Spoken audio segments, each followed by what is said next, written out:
The Portrait of Amalie Zuckerkandl by Gustav Klimt. Art should be treated like treasure, and when put in the right hands is but the Amalie Zuckerkandl was treated like a trophy by some and was wrongfully taken by the Nazis in World War II.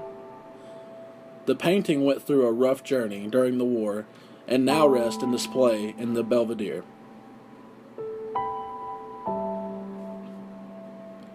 The Amalie Zuckerkandl was created in 1918. The painting was never finished. If you look closely, you can still see faint outlines of where Gustav would have painted in. For many years, it stayed in the Belvedere Gallery. In the film Woman in Gold, Maria Altman, played by Helen Mirren, visited the gallery and marvels at the painting. What the film forgets to mention is that the painting was hung in the bedroom of Ferdinand Bloch-Bauer, which is Maria's uncle, in 1938.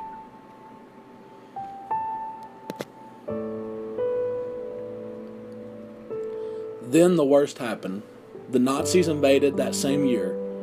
Ferdinand died in exile in Switzerland in 1945. Shortly after the war, the painting went through a lot in that short period of time, being treated like some trophy, when in actuality, it was someone's stolen property.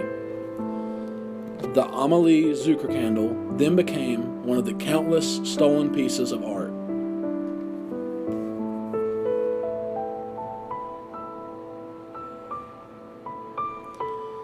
The Nazis stole thousands of artworks from countless museums and families, and the artworks that didn't go to officers or Adolf Hitler were stored in bunkers being kept away from the world.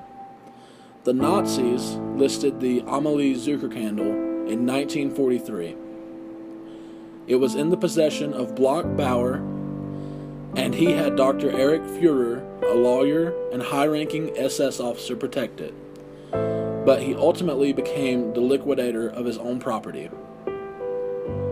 Führer kept 12 paintings, including the Klimt, for himself. The rest were sold. After the war, Führer was captured and sentenced to hard labor. His son-in-law, Wilhelm Müller Hoffmann, then came in possession of the Amalie Zuckerkandl. The painting was donated to the Belvedere Gallery when the owner, Vita Künstler, passed away in 2001.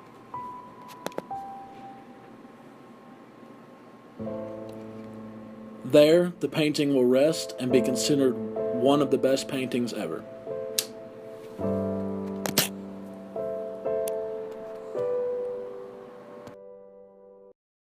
Hi, my name is Luca Cordovez, and this is my friend Cody Chesser. He's going to be answering some questions. Cheers, mate. Alright, so first question.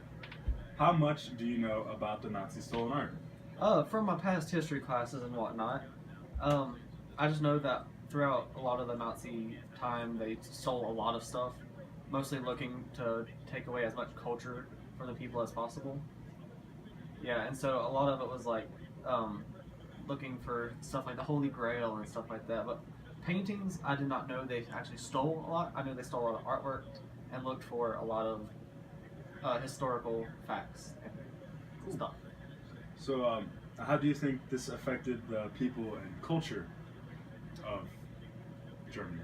Well, without having paintings and artwork to be able to like solidify what happened in the past and things how other people felt in the past, they weren't able to look back and see how people before them felt about the same things that they could possibly feel now.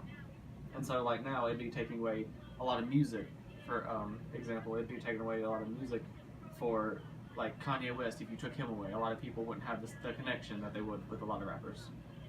Let's see. Would you give back any art that your family had if they were to acquire art?